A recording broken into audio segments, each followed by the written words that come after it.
नमस्कार दोस्तों, आपका परिवार में स्वागत है। पिछले वीडियो में देखे थे पाठ 11 विराट रूप श्लोक नंबर 30 तक। इस वीडियो में श्लोक नंबर 31 से देखेंगे। अच्छे वीडियो लगे तो चैनल को सब्सक्राइब कर दीजिए। आप लोग सपोर्ट करिए, कमेंट में जय श्री कृष्ण लिख दीजिए। श्लोक नंबर 31, मुझे बतलाइए कि आप उग्र रूप वाले कौन हैं। हे देवों में श्रेष्ठ, आपको नमस्कार हो।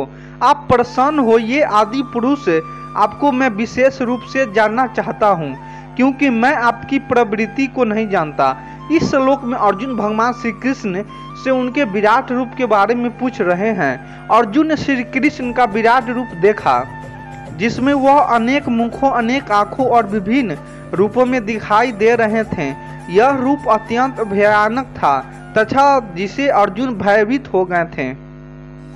अर्जुन समझ नहीं पा रहे थे कि यह रूप किस उद्देश्य से धारण किया गया है और इसका क्या अर्थ है। इसीलिए वे विनम्रता पूर्वक भगवान श्री कृष्ण से पूछते हैं कि वे कौन हैं और यह विराट रूप क्यों धारण किया है।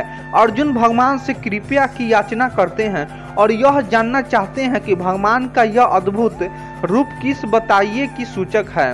इस श्लोक से यह पता चलता है कि जब किसी व्यक्ति को किसी महान शक्ति या सत्य का साक्षात्कार होता है तो वह स्वाभाविक रूप से उसे समझने की जिज्ञासा और उस शक्ति से कृपा पाने की इच्छा करता है। अर्जुन की इस विनम्रता और जिज्ञासा से यह शिक्षा मिलती है कि ज्ञान की प्राप्ति के लिए विनम्रता और जिज्ञासा का होना आवश्यक है। श्लोक नंबर 32, श्री भगवान बोले, मैं लोकों का नाश करने वाला बढ़ा हुआ महाकावला हूँ। इस समय इन लोकों को नष्ट करने के लिए प्रवृत्ति हुए हैं। इसीलिए जो प्रतिक्षियों की सेना में स्थित योद्धा लोग हैं वे सब तेरे बिना भी नहीं रहेंगे, अर्थात तेरे युद्ध न करने पर भी इन सब का नाश हो जाएगा।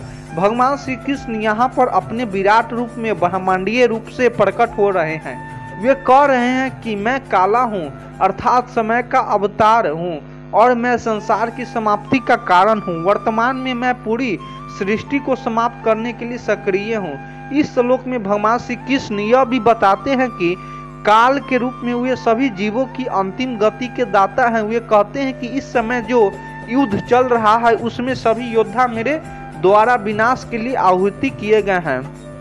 सभी युद्ध जो इस युद्ध में शामिल हैं उनके लिए निश्चित है कि वह मेरे द्वारा समाप्त होंगे। वे कह रहे हैं कि तुम्हारी अर्थात अर्जुन की मृत्यु को लेकर कोई चिंता करने की आवश्यकता नहीं है। भगवान श्री कृष्ण यह स्पष्ट कर रहे हैं कि संसार के अंत को कोई रोक नहीं सकता। वे स्वयं ही इस क्रम को नियंत्रित कर रहे हैं और इस प्रकार सभी योद्धा की मृत्यु निश्चित है, चाहे वह मेरे साथ युद्ध करे या मेरे बिना। इस श्लोक का संदेश है कि भगवान सब कुछ नियंत्रित कर रहे हैं और समय का तत्व सभी घटनाओं का अंतिम कर रहे हैं।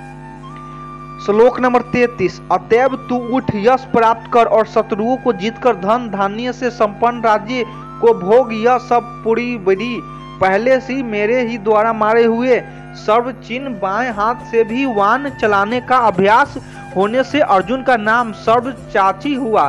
तू तो केवल निमित्ता मात्र बन जा। इस श्लोक में भगवान श्री कृष्ण अर्जुन को संबोधित करते हुए यह बताते हैं कि सभी सूत्र पहले ही नष्ट हो चुके हैं। भगवान स्वयं में उन शत्रुओं को नष्ट किया है और अर्जुन को केवल उनके मृत्यु का निमित्त साधन माना गया है।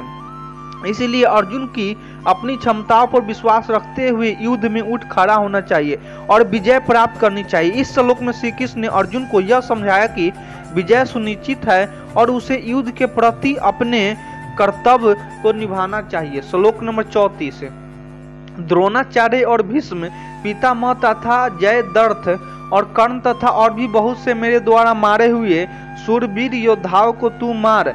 भय मत कर, निसंदेह तू युद्ध में बैरिए की जीतेगा, इसीलिए युद्ध कर।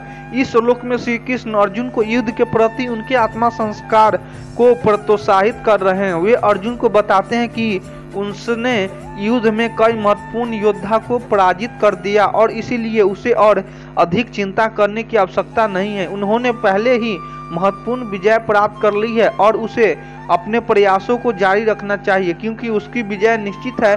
इस प्रकार यह श्लोक अर्जुन को मानसिक और भावनात्मक स्थिरता बनाए रखने और अपने लक्ष्य की ओर बढ़ते रहने की प्रेरणा देता है। श्लोक नंबर 35, संजय बोले, हे केशव। भगवान के इस वचन को सुनकर मुकुटधारी अर्जुन हाथ जोड़कर कांपते हुए नमस्कार करके भी अत्यंत भयभीत होकर प्रणाम करके भगवान श्री कृष्ण के प्रति गद्दा वाणी से बोले।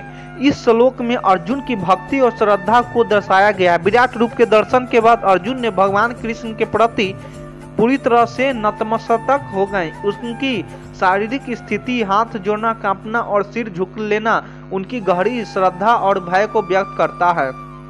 अर्जुन का यह व्यवहार भगवान के विराट रूप को दिव्यता और असामान्यता का परिचायक है और डरावना अनुभव था, जिससे अर्जुन के भीतर गहरा श्रद्धा और भय उत्पन्न हुआ। यह श्लोक यह भी दर्शाता है कि भगवान की विराटता और उनके अद्वितीय स्वरूप के दर्शन से व्यक्ति के भीतर अद्वितीय भावनाएं उत्पन्न हो सकती है। अच्छे वीडियो लगे तो चैनल को सब्सक्राइब कर दीजिए। आप लोग सपोर्ट करिए। धन्यवाद।